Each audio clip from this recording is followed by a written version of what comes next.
Good morning, students. I am Sachin. Tell me about yourself. How are you? Hope you will fine. So, we are reading our lesson number 3, Animal Fiber. So, Animal Fibers में हमने page number 25 तक हमने read किया था. Now, we will do the next topic, obtaining wool from sheep. So, how can we obtain the wool from sheep? So there are many steps to obtain wool. There are many steps like shearing, sourcing, sorting, dyeing. Okay, we have to dye the dye the wool and carding. So these are the steps. So let's discuss about these steps in this video, and you have to do the exercise which are given in your study material in your application NBGEI 2. Okay, and we have to read about steps. So sheep are mainly reared for their wool and milk and meat. Okay, sheep को हम basically rear करते हैं, पालते हैं किसके लिए? ऊन के लिए, मीट के लिए और मिल्क के लिए. The average life span of sheep about 10 to 12 year. Okay, so 10 to 12 year sheep की लाइफ होती है. एंड शीप एक हर्बीवोरस होता है. एंड इसमें क्या होता है कि ये जो इनका फूड होता है, तो मिक्सचर ऑफ क्या होता है इनका फूड. इनके फूड में क्या क्या मिक्स किया जाता है? लाइक पल्सेस, ज्वार, कॉर्न, ऑयल केक, मिनरल्स, ये सभी चीज़ें इनके फूड में मिक्स होती हैं. एंड ये इंडोर एनिमल्स होते हैं. ये केवल लीव्स को खाते हैं, ग्रेन्स को खाते हैं, ड्राई फॉडर लेते हैं. तो ये तो हो गया शीप के बारे में. नाउ अब हम इसकी वूल को कैसे निकालेंगे? इससे फाइबर्स निकालेंगे, इनके हेयर्स को हम कट करेंगे, and then we make the yarn, and after that we make the wool. Okay, so what is first step? Sorting. So we have to sort out the things like what? After sorting, place the sorted and separated on the basis of color and texture of fibers. Fleece of same type of process together. After drying, the fibers of wools are pulled apart with the help of machines to open and burrs with the which are small, fluffy fibers also removed in this step.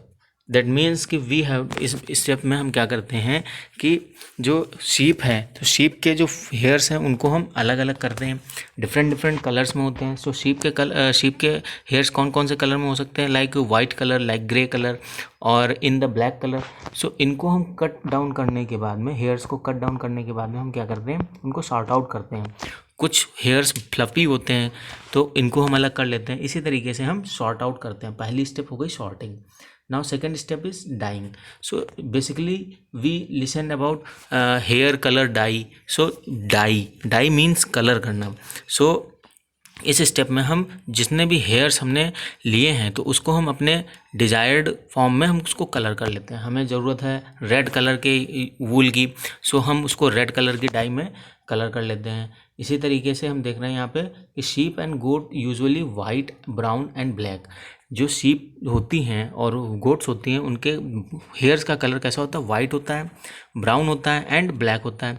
सो इन सभी colours को हमें इन्हीं colours में ही वूल हमने देखी है क्या? नहीं, और भी डिफरेंट कलर्स होते हैं. सो हम इनको डाई करते हैं. Okay, now third step is carding. Carding. So fourth one step is carding. So in the carding, in the next step, the fibers are passed through the series of metal teeth. Okay, अब इन सभी जो hairs हैं ये सभी उलझे हुए होते हैं एक दूसरे से, तो इनको अलग अलग करना होता है. जैसे हम अपने बालों में कॉम्ब करते हैं, बाल हमारे हेयर्स क्या होते हैं? उलझ जाते हैं. जब तेज़ हवा चलती है तब हमारे बालों में बाल उलझ जाते हैं. जब हम बात करते हैं, नहाते हैं, तो आफ्टर बाथिंग हमारे हेयर्स जो है नीड टू बी कॉम्ब. हम अपने बालों में कंघा करते हैं. तो इसी तरीके से इनके शीप्स के, गोट्स के जो हेयर्स हैं वो सभी उलझे हुए होते हैं, तो इनको अलग अलग करना होता है. ठीक है. सो इस स्टेप में हम क्या करते हैं? Carding means to take the hairs into series. Okay, that means कि हम इनके बालों को एक सीरीज़ में हम लगाएंगे, एक सीरीज़ में लगा करके। अब ये सीरीज़ कैसे लगाते हैं? With the metal teeth. तो इस तरीके से मेटल टीथ होते हैं, कॉम्ब लाइक स्ट्रक्चर होता है, इसी कॉम्ब लाइक स्ट्रक्चर से हम उसके शीप्स के बाल को अलग अलग करते हैं, ठीक है।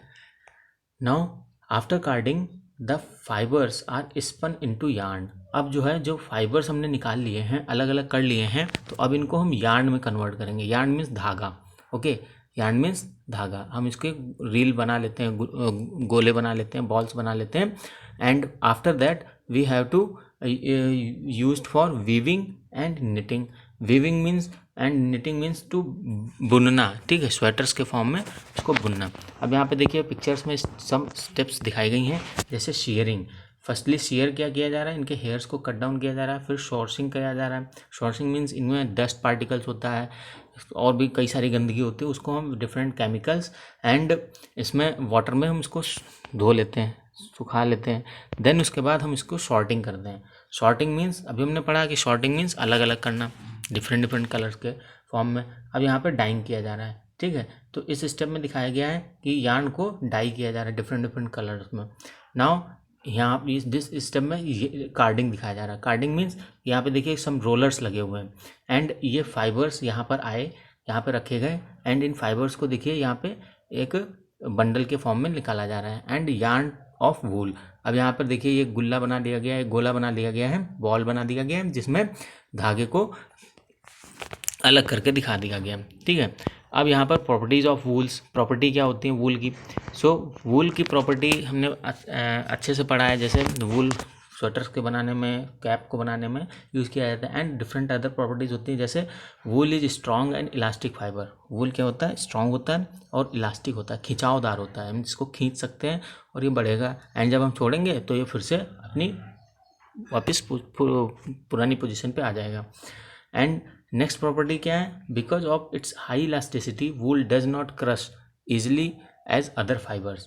Creased while packing it soon recover its normal appearance. यानी कि इसमें इलास्टिसिटी ज़्यादा होती है, तो हम इसको जल्दी से तोड़ नहीं सकते हैं जल्दी से, क्योंकि ये जितना हम खींचेंगे थोड़ा सा खींचेगा, एंड देन उसके बाद इसको हम वापस पोजीशन में ला सकते हैं।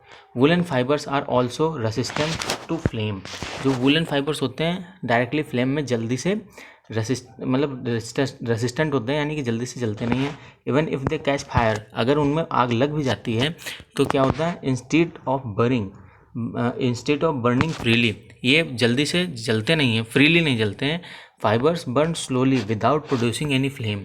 जो फाइबर्स इनके होते हैं वो धीरे धीरे जलते हैं और एनी फ्लेम, इसमें फ्लेम नहीं लगेगी, ये मेल्ट होकर के जलते हैं, ठीक है, मेल्ट हो जाते हैं। जैसे हम लोग पॉलीथीन्स देखते हैं तो उसमें आग भी लग जाती है, फ्लेम भी लग जाती है, एंड वो मेल्ट भी हो जाते हैं। लाइक दैट ये वूल में क्या होगा? ओनली मेल्ट होंगे, ओके, एंड उसके बाद ये धीरे धीरे मेल्ट होते हैं। Now they also stop burning on their own when remove the source of fire. अगर हम वूल से आग को हटा लेंगे तो ये वहीं पर रुक जाएंगे, यानी कि वहीं पे ही जलना रुक जाएंगे और आगे नहीं जलेंगे। In other words wool is self exiting, यानी कि ये जो वूल है ये अपने आप से ही आग को बुझा लेती है।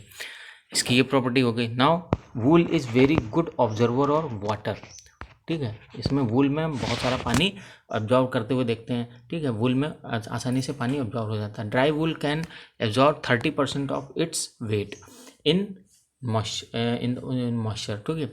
यानी कि जो ड्राई वूल होती है ये इसमें अबाउट 30%, जितना इसका वूल का वेट होगा उससे 30% एक्स्ट्रा ये पानी एब्जॉर्व कर सकता है।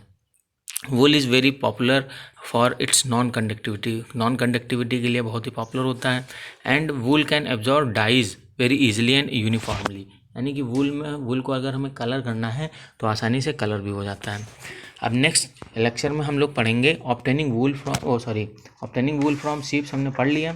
Now we will read about silk कैसे मिलता है, एंड सिल्क को लेने के लिए क्या क्या स्टेप्स हमें फॉलो करनी पड़ती हैं। So in this video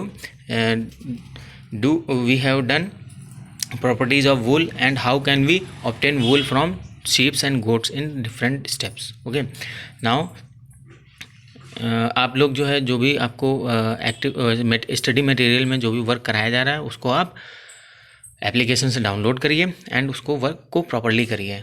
okay, thank you, stay safe, be healthy.